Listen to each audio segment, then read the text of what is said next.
Welcome to Gay Pride. It is Sunday, June 4th, and we're kicking off Gay Pride Month with a group of very highly wonderful queer people who came for brunch before we maybe go to the Pride Festival, or who knows what kind of shenanigans people are going to do today out of sheer joy and pleasure and celebration for the difficult but very important journey we've been on for the last few generations, and it's still continuing. So I thought it'd be nice to gather some folks here and check in with them if there's any announcements or if people want to say a word or two about how they feel about Pride.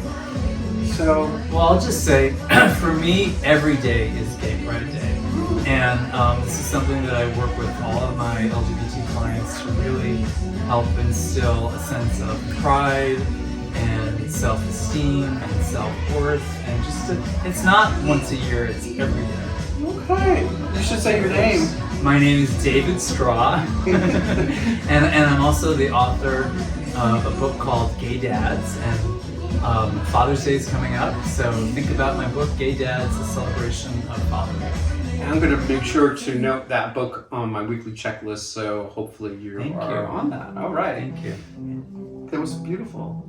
Anybody else want to chime in a little bit? I'll say something. I'm going to give hi, I'm Peter DeWitt, and I run a website, so that's cool. GayWellness.com. Yay! Wellness. We all need it. We're all fucked up. Now, the thing I feel about Pride personally, I would say it's just like when I connect with my inner child and my inner self, it's like that part of me didn't feel visible and seen and understood as a kid, and so Pride for me is about like just feeling, yeah, like you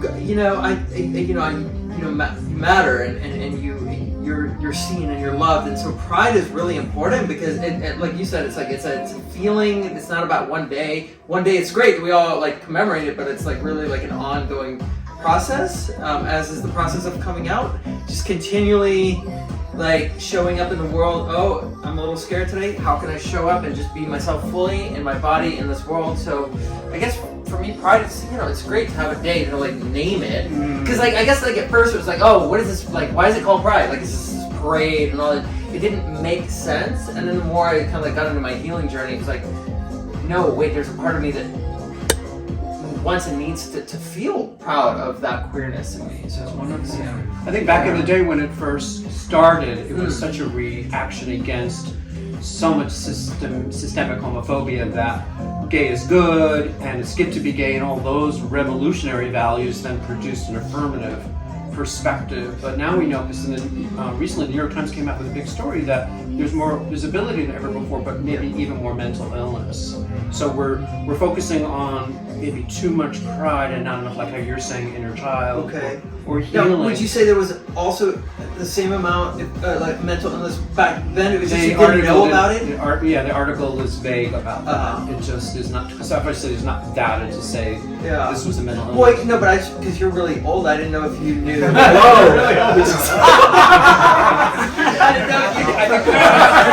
I think so. I'm going to put that on Twitter. Wow. No. I'm proud of being old. I'm 64 fucking years old. My name is He's not old. I'm 64 years old.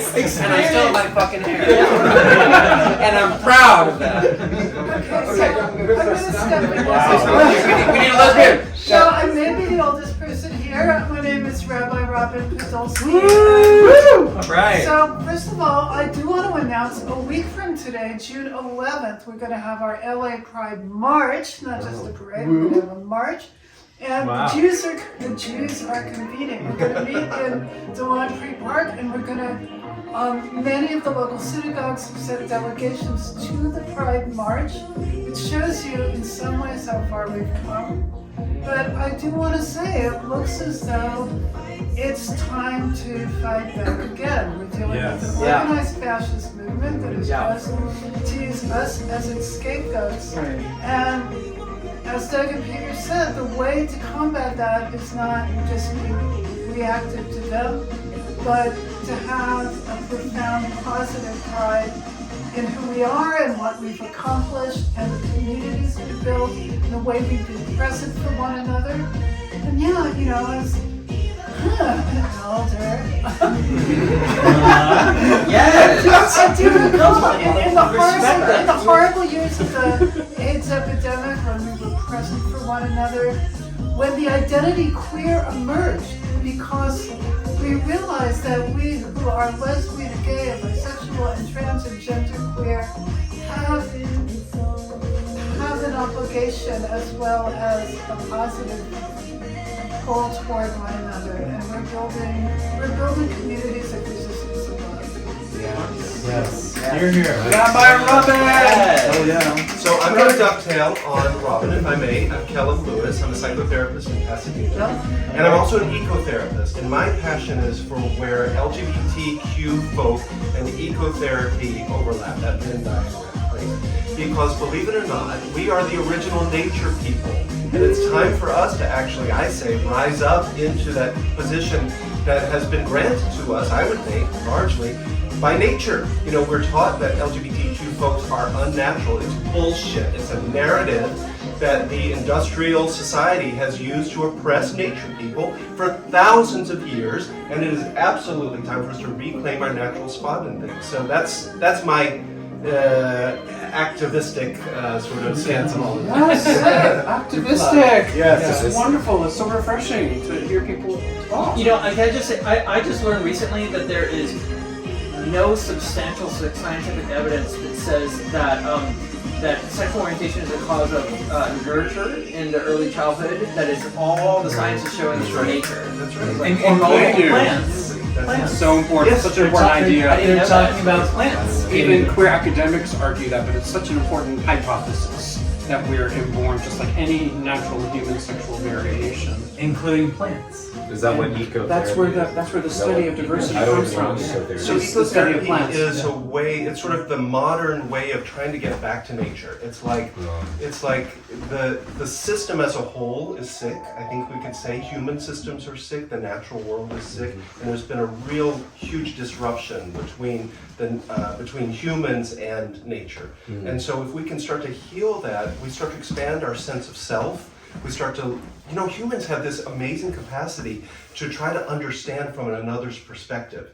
We're probably about the only animal that can do that. And so if we could do that, we could start to understand how sick the planet is, how we've made the planet sick, how we've made ourselves sick, and then we can start to heal that from the ground up, actually. And Healing so- it, yeah. yeah, exactly. So that's really what ecotherapy is. And the reason I lump us all into, you know, the nature category is that pre-Roman even, but especially for the Roman era, that was the time when nature peoples, I'm talking people who were labeled witches, the women, absolutely, and queer folk were all sort of lumped together, and the disabled, by the way, were all sort of lumped together as the people to be oppressed and shut down. And I think it's because we have a tremendous power in our connection to just be related to the natural world. Word. I love that. That was beautiful. That was very, very, very helpful for today. Oh, that's wonderful. I love the fact that we're talking and we're actually making important points. And pride often needs to be understood from its more revolutionary perspective, a historical perspective, an ecological perspective. And part of I think the article I'm interpreting that too much assimilationism has sort of watered down. And also part of the oppression is young people are cut off from their history. Yeah, the histories, yeah. Because you know, Jewish kids maybe are taught Jewish history, maybe, and black kids are taught maybe black history. But queer kids aren't taught anything about their history. So there's like, I'm queer, which is cool. parents are gay. Right, exactly. So they don't have that. Well, That's true. true. Yeah. Potential rootedness with a few exceptions. With a few So, but aren't there like exceptions. liberal curriculum around, you know, like pronouns and gender in the schools happening? I think that's happening a lot, but I have a really nice book in my office on trans issues, and about 1/3 of it is about important ancestors, important figures who could have been trans. So I don't know how much they're, and I'm like Jewish, so for me getting like a Jew, even though it was pretty suffocating to a certain extent, at least it gave me some something to root myself in. Right. But this is what the right wing is fighting against. Yes. It's now illegal in Florida to teach this history. Yeah. Yeah. It's Black based- history too. That's right, Oh, Black Black history, Indigenous history. So it is political simply to learn about our ancestors. Yes. That's right. Yes, absolutely. But Pride began with the Stonewall riot. It wasn't polite. Yeah. Wasn't it? No. It was angry and people were pissed off. But wait a minute, but it happened before Stonewall were the LA. The LA. Right. Mattachine Society. Right. Actually, the roots of modern gay liberation really happened in Los Angeles, of all places, Exactly, with yes. the Mattachine Society Before in Stonewall. 1950. Right, and the Black Cat picket line. That's right. So Well, in '67, wasn't it? 67? Yeah, it was before 67. Stonewall. Yeah. That's right. So there's a lot of history here that people don't. We need to actually emphasize our That's right. LA roots too. Yes. And yeah, so glad we're having this. Does anybody want to share it a little bit more? Maybe. No pressure. No pressure, Rajiv. No pressure, Rajiv, wait, talk about we can take our our so, mixture. yeah, talk about our mixture. Okay, is this being live streamed? I just want to know. Who's No, it's just for us, but I'll probably put some of it on YouTube. We can edit the silly parts out. Come closer, Remember Rajiv. when that was called "Oh," that should be edited out for sure. No, that will not be. That will be emphasized. But come closer and speak louder. Okay, so I'm Rajiv, and David and I throw these parties for single gay men, and our next one is actually on Father's Day. You can find your daddy at. You're gonna get a lot of people. Rajiv. Sunday, June 18th. All right. So actually, our first party was Valentine's Day because we realized we're being kind of force-fed this idea of couples matter, and single men, especially gay men, getting ignored by society and by especially the commercial side of things. So we kind of formed this mixer, where these men of all ages and different backgrounds came and mingled, and it was so successful that we started having more. We had one for spring, one for Cinco de Mayo, and yeah, this is our first one where we're actually charging money, only because we're having it at this cafe called Ladybird Cafe, and Nothing wrong with money. yeah, I mean, almost all of it goes to her, though.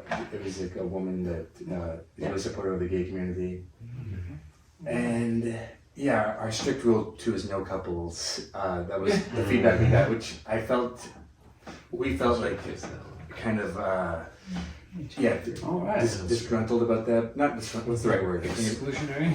Yeah, we felt Yeah. exclusionary, but we kind of realized, we're being ignored in a lot of ways, single men. Okay. So yeah, please come to our event, and we're also going to have AI-powered matchmaking. Okay. Which, Good to know. Yeah. And the date again? Say the date again, so people. It's Sunday, June 18th, exactly 2 weeks from today. At Jerusalem today. At Ladybird Cafe in Echo Park, and follow. I'll put your email Okay, in that'd the be great. description. That'd be great. Yeah. So we have a couple of announcements too. I have two events real quick to run through, and then I know you. And so the June 17th, we're gonna have here more of this open mic, sharing poetry, reading, bringing something queer literature. I mean, fuck ton of books here if you want to just like grab a book, share your art, share your music, share your love, share your joy. So we're just like creating more community around here. So for like therapists, creatives, anyone with a brain and a heart and a soul, just like this vibe. That's June 17th here at 5. Yes, I think I remember that. Yes. Okay. We will definitely put out more word about that. Yes. And we're calling it Mind Blown, but there's an equals in the middle. It's very edgy. It's very contemporary. Mind Blown, but there's an equal sign, but we don't say the equal sign, just Mind Blown. And then the other one. So back to the history. So you guys, there's this. The AT Center is the first LGBT recovery center on the West Coast. It's in Silver Lake near the Black Cat where Weiser is. And so it's a huge building. They're pivoting to become a wellness center, and the LA County is. And so I'm collaborating with Corey, the board president. We're kind of doing stuff to revitalize that as a hub spot for queer folk in LA. So we're going to do a big wellness fair kind of event, 1 to 6 p.m., 5-hour shenanigans. Drag queens, local comedians, like it's gonna be epic, and then like free massage treatments. $30 ticket you get like $200 for the wellness treatment. You're gonna have like a group, some kind of therapy workshop, I think. Yes, I'm going to. We're gonna, and we're gonna have like friends speed dating, all kinds of things. Great. So that's June 24th, 1 to 6 p.m. AT Center. Wow. Those are the two things. Also, just maybe for folks, although there's a lot of news, but I had a really cool experience yesterday. I just went to the festival and I looked for young queer people of color, and I just introduced myself as the founder of the LGBT specialization and Dr. Doug, and I wanted to invite them to a free Zoom session just to talk about shit, rap, not a therapy session, but people were really, really, really receptive. So if you are listening to this and you're interested, the information is going to be in the description section, but it's Saturday, June 17th from 10 a.m.